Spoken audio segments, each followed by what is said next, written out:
Hola, mi nombre es Lady Paula Cuervo y en este video mi grupo y mi persona les hablaremos acerca del texto Una ilustración sobre los estudios de pensamiento contable del autor Nora García.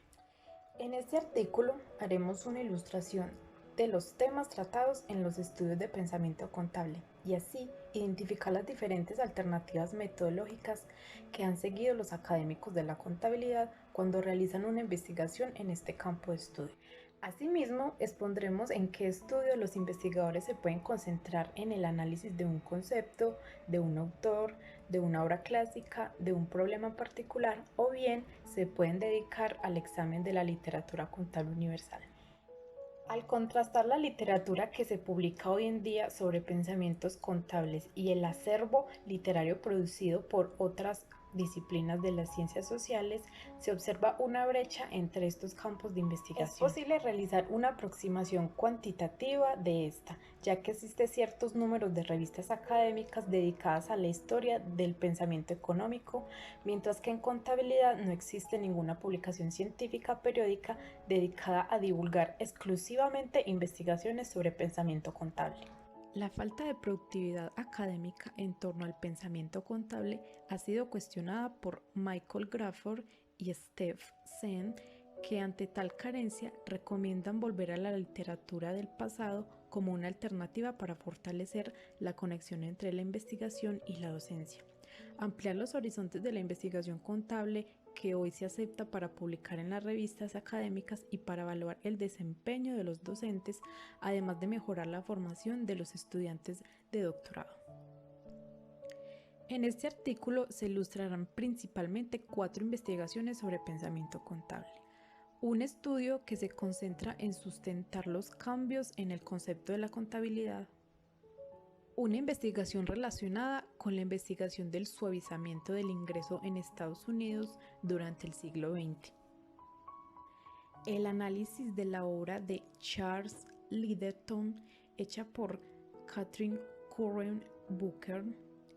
Y por último se comenta la obra de Richard Matesich, cuyo interés es organizar la literatura contable universal para los siglos XIX y XX. La selección de estas investigaciones se ha hecho con el propósito de mostrar los contrastes de los objetos de estudio y las metodologías utilizadas por los investigadores. En esta primera investigación encontramos cómo el autor Jorge Tua Pareda, quien se interesó en documentar y sustentar cómo se fue configurando el concepto de contabilidad hasta el presente y también sus respectivos antecedentes.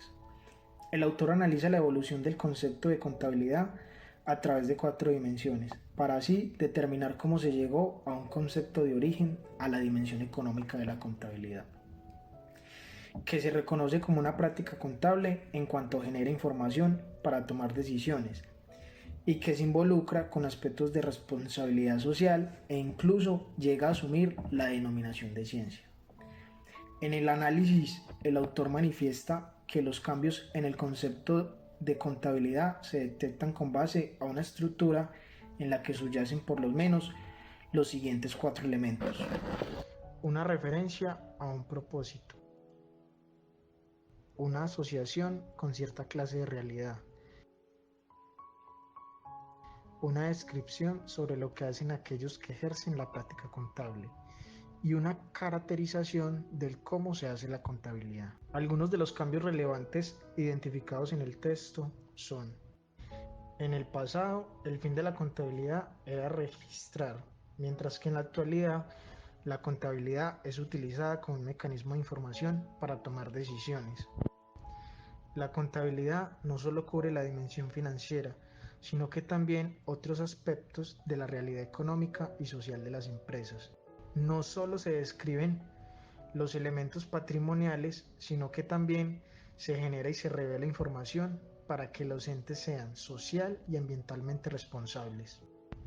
En los tiempos pasados, la contabilidad estaba enfocada en la teneduría de libros, mientras que en la actualidad se disponen de instrumentos científicos para comprender la contabilidad, y el conocimiento que se genera a raíz de este es esencial para extender este método contable a otras realidades. Es decir, que la ciencia ha contribuido tanto a la comprensión como al desarrollo de la práctica contable. Los vínculos conceptuales de la contabilidad con las matemáticas, la estadística, el derecho y la economía también se han reformulado.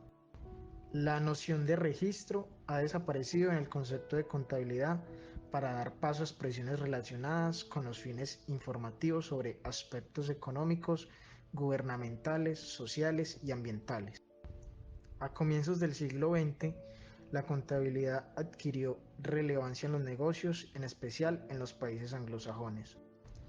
En el lenguaje se fue distinguiendo el concepto de contaduría, práctica, del concepto contabilidad, disciplina. Para concluir, el trabajo del autor da cuenta de la existencia de un cambio en la noción de contabilidad al documentar los cambios en el propósito de la práctica contable, la ampliación en la realidad que representa, la extensión y diversificación de las actividades del contador y el desarrollo de una teoría de la contabilidad. La revisión de un problema en la literatura contable. El texto nos habla de un problema contable en un contexto espacial y temporal. La disyuntiva de mantener el capital financiero o el capital físico se da una opinión con base a la obra de Ale Buchmaster.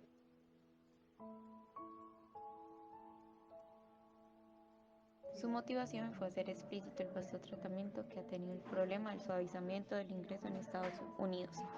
Plantear el problema es importante, pero no es fundamental.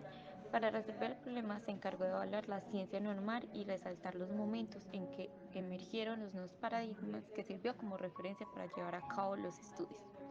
Buchmaster identificó 4 periodos: enfoque normativo, que comprende desde 1898 a 1953, la literatura sobre el suavizamiento basada en el balance general continuado con aquella que se realizó sobre las series de tiempo obtenidas de estados resultados. Entre 1954 y 1965 se dio el periodo de investigación empírica. Empezaron a aparecer los primeros textos que recogieron la decepción con la teoría normativa. Entre 1965 y 1985 surge la corriente de investigación empírica basada en la hipótesis de que las firmas suavizan las utilidades y el análisis de cuáles son las características de la empresa que suavizan las ganancias. En el periodo posterior de 1985 y 1998 se profundiza el desarrollo de modelos analíticos no soportados empíricamente y se ahonda en los problemas conceptuales. Mediante el texto podemos concluir que mientras permanece entre los académicos el interés por tratar el problema del suavizamiento de los ingresos empresarial, el tratamiento discursivo y metodológico ha cambiado con el tiempo. Este cambio no es infundado, no es solo está afectado por la ocurrencia de nuevos hechos económicos, sino también por la inclinación dominante de los años 70 entre los académicos de hacer una contabilidad una disciplina rigurosa. Sabemos que no tenemos el control del mercado, es por eso que muchas de las políticas y hechos económicos cambian al pasar de los tiempos. Estos cambios no se dan por cambios en el mercado, en sus estrategias, en hechos económicos, en cambio de políticas contables. Para dar solución a esta problemática de suavizamiento de los ingresos empresariales se hace complejo mediante todos estos cambios. Es por esto que el método de investigación se debe desarrollar y básicamente el autor menciona que las técnicas contables deben de ser rigurosas y desarrolladas para enfrentar estas fluctuaciones de los ingresos en los diferentes periodos contables. El estudio de un académico notable de la contabilidad. En este capítulo del texto podemos ver cómo los investigadores de las ideas contables también se han dedicado a examinar las obras de autores destacados de la teoría contable. Estos estudios de autor han contribuido al avance de la disciplina contable, toda vez que establecen claramente los alcances y límites del trabajo intelectual de un autor y realizan con una frecuencia estados del arte. La investigación de Katherine Curran Buchner se organiza de la siguiente manera: objetivos y parámetros de la investigación, desarrollo de la teoría contable antes de Littleton, tema principal de la contabilidad, argumentos con base en los cuales se defiende el uso del criterio de costo histórico, enfoque básico y perspectivas sobre principios contables y conclusiones. Con el propósito de caracterizar el contexto en el que el autor se desenvolvió, la investigadora presentó un comentario sobre los cambios en la práctica contable. Ella encontró que durante el siglo XVIII la contabilidad estuvo basada en reglas antes que en principios, contenían supuestos y objetivos implícitos. Estos cambios institucionales provocaron un cambio en el objetivo y los usuarios de la información contable. En lugar de dirigir la información hacia la administración y los acreedores, esta debía ir orientada hacia el inversionista y el público en general. La necesidad de evaluar la liquidez y la solvencia de las firmas se reemplazó por el interés de observar la continuidad del negocio. La revelación de información sustituyó el deseo de mantener la información en secreto.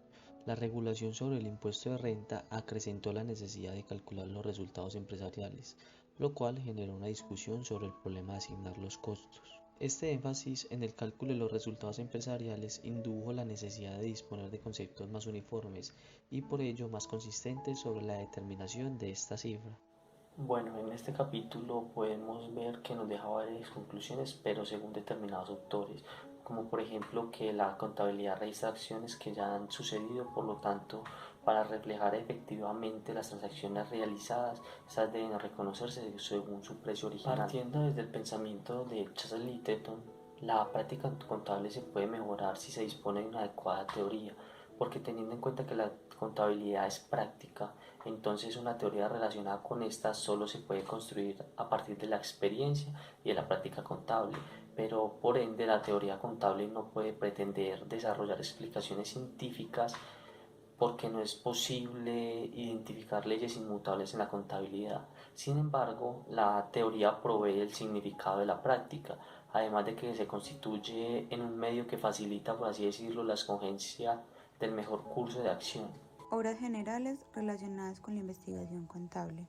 Las obras que explican el surgimiento de las ideas en contabilidad se pueden organizar en dos clases. 1. Los trabajos que siguen la historia de los esfuerzos intelectuales relacionados con la contabilidad.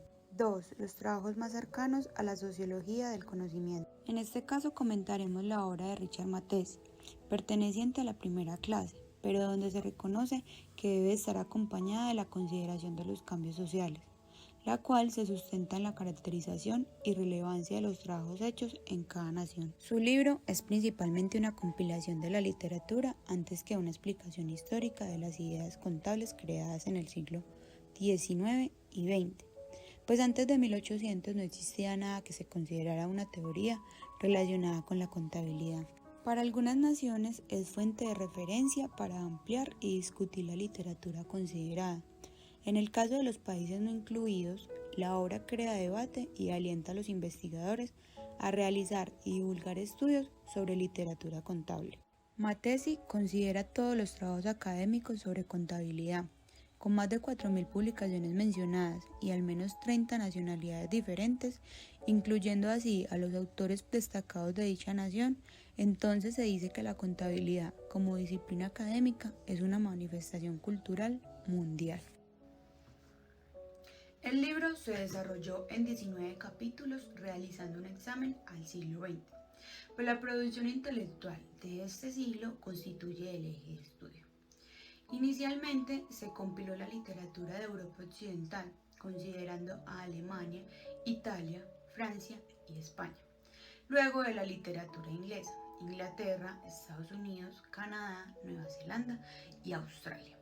A su vez se habló de los países escandinavos, Finlandia y Países Bajos. Posteriormente de la literatura de Japón, Rusia, Polonia, Ucrania y Argentina. Por último, se habló de la literatura de Europa Oriental, Portugal, Brasil y los países del Mediano y Lejano Oriente. La obra es un ejemplar para quienes quieren iniciarse en el tema, una fuente de consulta obligada para quienes deseen continuar con las investigaciones en el pensamiento contable, la cual presenta la posibilidad de rastrear y detectar los esfuerzos intelectuales entre ciertas naciones. Facilita también la evaluación del progreso de la contabilidad académica durante el periodo en cuestión.